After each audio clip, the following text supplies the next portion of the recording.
이제 곧 예배가 시작돼요. 함께 예배드릴 준비를 해요. 마음을 빼앗기지 않도록 주변을 깨끗하게 정리해요.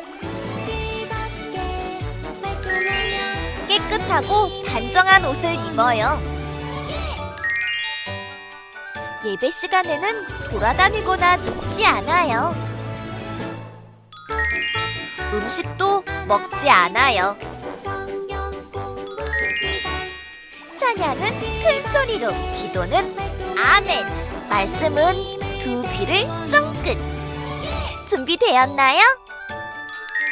내 마음에 하나님만 가득한 예배 시간. 예수님과 함께 예배드려요. 예배 속으로 출발!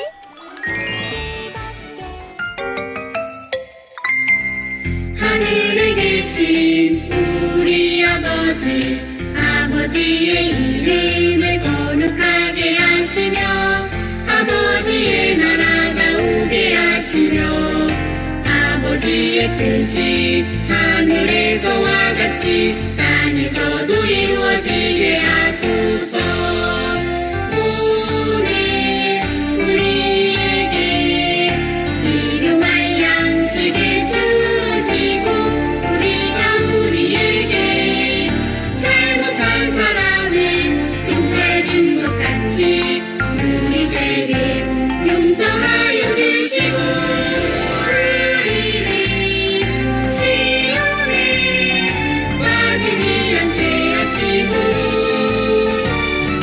악에서 구하소서. 나라와 권능과 영광이 영원히 아버지의 것입니다.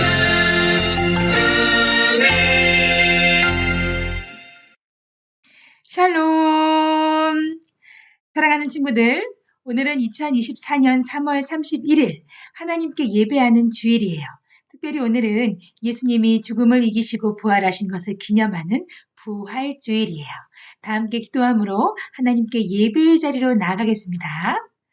사랑하는 하나님 아버지 감사합니다. 죽음을 이기시고 부활하신 예수님을 우리가 기뻐함으로 하나님께 예배하게 하시니 감사합니다. 하나님, 오늘 우리들의 예배를 하나님께서 기쁘게 받아주시고 우리들의 마음에도 하나님께 감사와 찬양이 넘치는 귀하고 복된 시간 되게 해주세요. 감사드리고 예수님의 이름으로 기도합니다. 아멘. 이제는 우리의 신앙을 사도신경 찬양함으로 고백하며 하나님께 나아가겠습니다.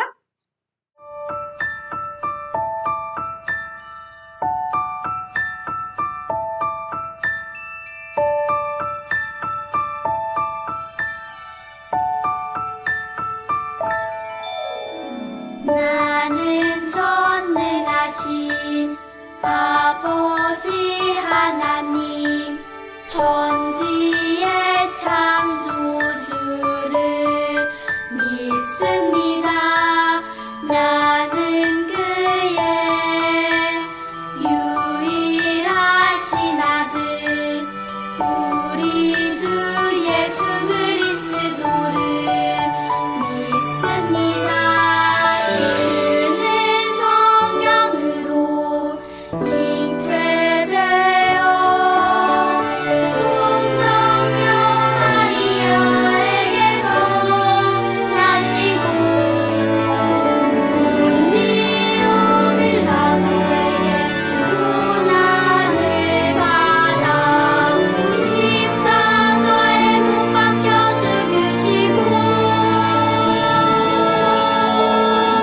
장사된 지 사흘 만에 죽은 자 가운데서 다시 살아 나셨으며 하늘에 오르시어 전능하신 아버지 하나님 우편에 앉아 계시다가 거기로부터 살아있는 자와 죽은 자를 심판하러 오십니다.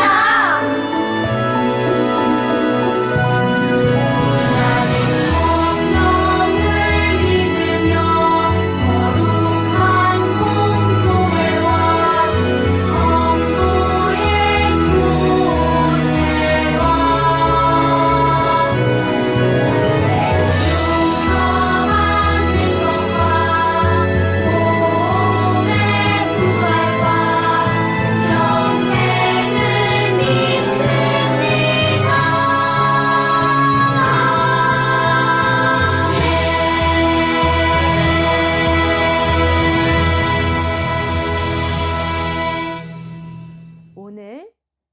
우리에게 주신 하나님의 말씀은 누가복음 24장 7절 말씀입니다.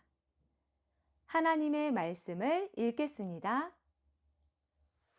이르시기를 인자가 죄인의 손에 넘겨져 십자가에 못 박히고 제3일에 다시 살아나야 하리라 하셨느니라 한데 누가복음 24장 7절 말씀 아멘.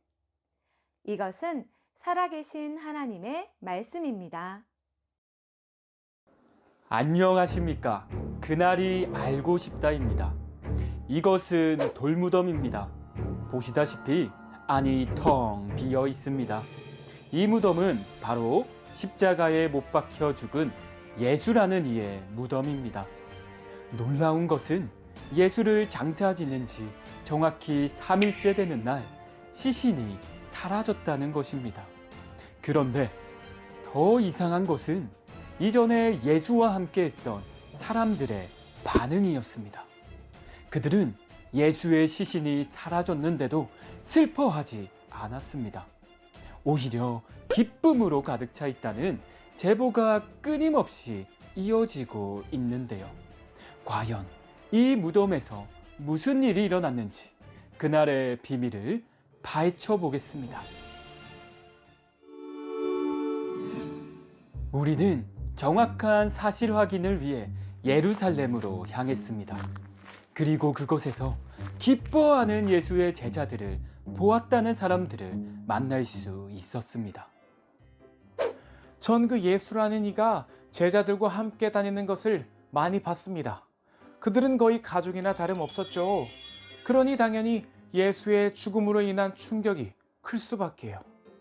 예수가 십자가에 못 박힌 직후에만 해도 그 사람들이 전부 풀이 죽어서는 밖으로 잘 돌아다니지도 않았다니까요. 그런데 설상가상으로 예수의 시신이 없어졌다는 소문이 동네에 쫙 퍼진 거죠. 저는 제자라는 사람이 참 불쌍하다고 생각하고 있었는데 글쎄 그들이 너무 멀쩡한 모습으로 나타난 거예요. 눈물은커녕 연신 싱글벙글 웃음이 끊이질 않는데 저 사람들이 드디어 정신이 나갔구나 하고 생각했다니까요. 저는 소문이 퍼지기 전에 이미 무슨 일이 생겼구나 하고 생각했어요. 예수의 무덤에 향품을 가지고 갔던 여인들이 얼마 지나지 않아 마을로 헐레벌떡 뛰어오는 것을 제가 봤거든요. 엄청나게 급한 일인 것 같았어요. 듣자 하니 그 여인들이 예수의 무덤에 갔을 때 시신이 사라지고 없었다고 하더군요. 시신이 사라졌다니. 저라면 깜짝 놀라 기절이라도 했을 것 같은데 여인들은 오히려 기뻐하는 것 같았어요. 이렇게 여러 사람의 증언을 확보한 저희는 좀 더 정확히 사건을 파악하기 위해 빈 무덤으로 향했습니다. 예수가 장사되었던 무덤은 제법 큰 크기의 돌무덤이었습니다. 그런데 말입니다. 우리는 이 빈 무덤에서 몇몇 이상한 점을 발견할 수 있습니다. 먼저는 이 무덤의 돌문이 어떻게 옮겨졌는가 하는 것입니다. 예수의 시신이 사라졌을 당시 이 돌문은 이미 열려 있었습니다. 그러나 이 돌문은 아무리 힘이 센 사람들이라도 결코 쉽게 움직일 수 없는 크기와 무게입니다. 경비병이 지키고 있던 간밤에 누가 어떻게 무덤의 돌문을 아무런 소리나 흔적도 없이 열 수 있었던 것일까요? 이상한 것은 이뿐만이 아닙니다. 예수님의 시신을 쌌던 세마포가 그 자리에 그대로 남겨져 있습니다. 만일 누군가 의도적으로 예수의 시신을 가져갔다면 아주 빠른 시간 안에 시신을 꺼내야 했을 텐데요. 그렇다면 왜 시신을 감싼 세마포를 힘들게 남겨두고 떠난 걸까요? 빈 무덤에 얽힌 비밀을 파헤치던 저희는 수소문 끝에 빈 무덤을 처음 발견했다는 막달라 마리아 씨와 연락이 닿았습니다. 그분과 전화 연결이 되어 있습니다. 막달라 마리아 씨, 안녕하십니까? 네, 안녕하세요. 예수님의 빈 무덤을 처음 보았던 막달라 마리아라고 합니다. 빈 무덤을 보신 그날 무슨 일이 있었는지 자세히 이야기해 주실 수 있습니까? 네, 물론이에요. 저는 그날 예수님의 시신에 향품을 바르기 위해 예수님을 따르던 다른 여인들과 함께 무덤을 찾아갔어요. 안식일을 보내고 갔으니 장사 지낸 지 정확히 3일째 되는 날이었죠. 예수님에게 한시라도 더 빨리 향품을 발라드리려고 발걸음을 재촉했어요. 그런데 무덤에 거의 다다랐을 때 글쎄 돌문이 굴려 옮겨져 있는 게 아니겠어요? 너무 놀란 저는 급히 무덤 속을 확인했지만 그때는 이미 예수님의 시신이 사라진 뒤였어요. 정말 놀라셨겠네요. 그런데 그런 충격적인 광경을 보시고도 이전보다 더 기쁨이 넘치는 삶을 살고 있다고 들었는데요. 혹시 저희가 모르는 어떤 비밀이라도 있는 걸까요? 예수님의 시신이 사라진 자리에서 망연자실하고 있던 그때 저희는 그곳에서 빛나는 두 천사를 만났어요. 천사는 두려워하는 저희에게 어찌하여 살아있는 자를 죽은 자 가운데서 찾느냐? 예수님은 여기 계시지 않고 살아나셨다. 갈릴리에서 너희에게 하신 말씀을 기억해 보아라. 라며 예수님의 부활 소식을 전해주었어요. 부활이라면 예수가 다시 살아났다는 말씀입니까? 네, 예수님은 부활하셨어요. 사실 저도 천사의 말을 처음 들었을 때는 뭐가 어떻게 된 건지 정신이 없고 당황스러웠어요. 그러나 예수님이 부활에 대해 말씀하셨던 게 생각났고 일단 그 소식을 제자들에게 알려야겠다는 생각뿐이었죠. 저는 그 길로 곧장 제자들에게 달려가 이 소식을 전했어요.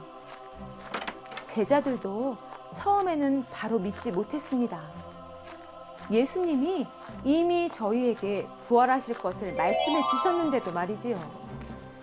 그러나 이후에 저희는 부활하신 예수님을 직접 만났고 비로소 그 말씀의 의미를 깨닫게 되었어요. 예수님은 저희에게 찾아오셔서 다시 살아나신 것을 확인시켜 주셨어요. 정말 놀라운 일이군요. 끝으로 하시고 싶은 말씀이 있나요? 네, 예수님의 부활은 분명한 사실입니다. 제가 바로 그 증인이에요. 예수님은 죽음을 이기셨어요.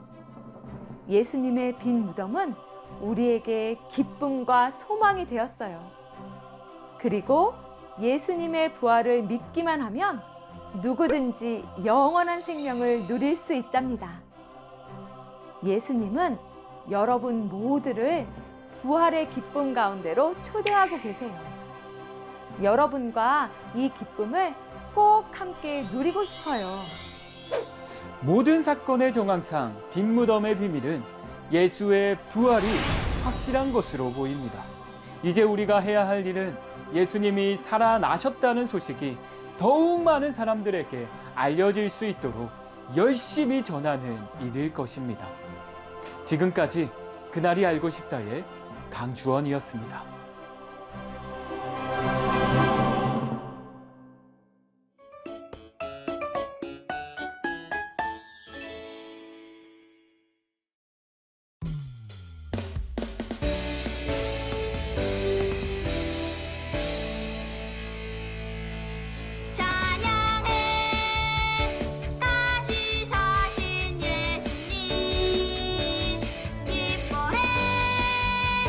죽음을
함께 기도하겠습니다.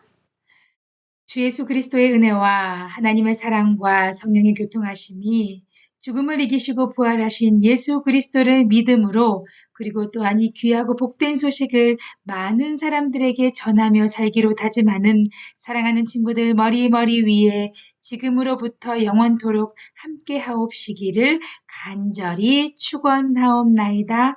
아멘.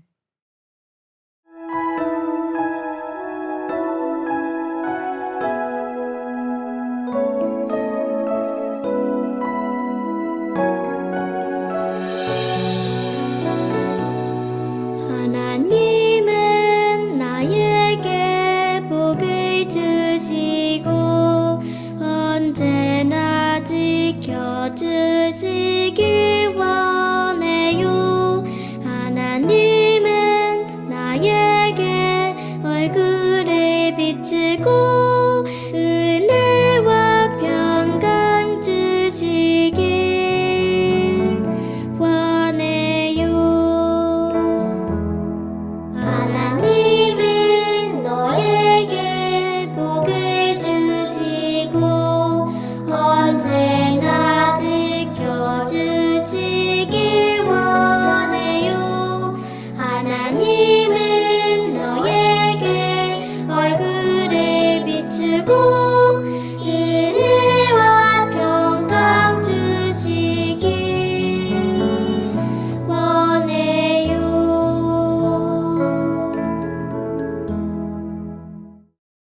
아멘. 함께 예배드린 친구들 최고예요. 감사합니다. 자, 오늘은 예수님이 우리를 위해서 십자가에 죽으시고 부활하신 것을 기념하는 부활주일로 하나님께 예배했어요. 다 함께 예배하며 또 하나님께서 들려주신 귀한 말씀을 통해서 우리 친구들은 무엇을 깨닫게 되었나요? 네, 예수님은 하나님의 아들이세요. 죄가 없으신 예수님이 우리를 위해서 우리를 하나님의 자녀가 되어서 우리가 하나님 나라에 갈 수 있는 길을 열어주시기 위해서 성경대로 우리 죄를 위해서 십자가에 죽으시고 또 성경 말씀 그대로 3일 만에 살아나셨어요. 이 사실을 믿는 자만이 하나님 나라에 갈 수 있는 특권을 얻게 되지요. 우리 친구들은 예수님을 믿고 있나요? 예수님이 우리들의 그 많은 죄를 대신해서 십자가에 못 박혀 죽으시고 3일 만에 다시 살아나신 것을 우리 친구들은 믿고 있나요? 우리 친구들이 그 사실을 믿고 있다면 우리 친구들은 정말 복된 사람이며 복의 주인공이에요. 그러나 아직까지 우리 주변에는 예수님을 알지도 못하고 예수님의 복음을 아직까지 받아들이지 못하는 많은 사람들이 있어요. 하나님은 우리가 예수님의 복음의 증인으로 살기를 원하고 계세요. 그래서 지금까지 복음을 받아들이지 못하거나 아직까지 예수님을 전혀 알지 못하는 가족들이나 친구들이나 이웃에게 복음을 전하는 삶을 살기를 바라시는 거죠. 우리 친구들은 어떤가요? 우리는 복음을 전할 마음의 준비가 되었나요? 아니면 아직까지 용기가 없나요? 그렇다면 우리는 하나님께 기도해야 돼요. 그리고 성령 하나님께서 저에게 능력 주시고 용기 주셔서 예수님의 복음을 전할 수 있도록 하나님 함께 해주세요. 우리가 그렇게 기도하며 나아갈 때에 성령 하나님이 우리에게 말할 수 있는 지혜를 주시고 또 하나님의 능력을 허락하셔서 복음의 증인으로 살 수 있도록 힘 주시고 인도해 주시고 함께 해 주실 거예요. 때로는 부끄럽고 어렵지만 성령 하나님의 능력을 우리가 의지함으로 날마다 복음의 증인의 삶을 살기로 다짐해요. 목사님도 기도하면서 응원하겠습니다. 자, 기쁨의 절기가 시작되었어요. 우리 한 주간 감사와 기쁨의 삶을 살기로 다짐하면서 우리 함께 샬롬하고 인사할까요? 다 함께 샬롬!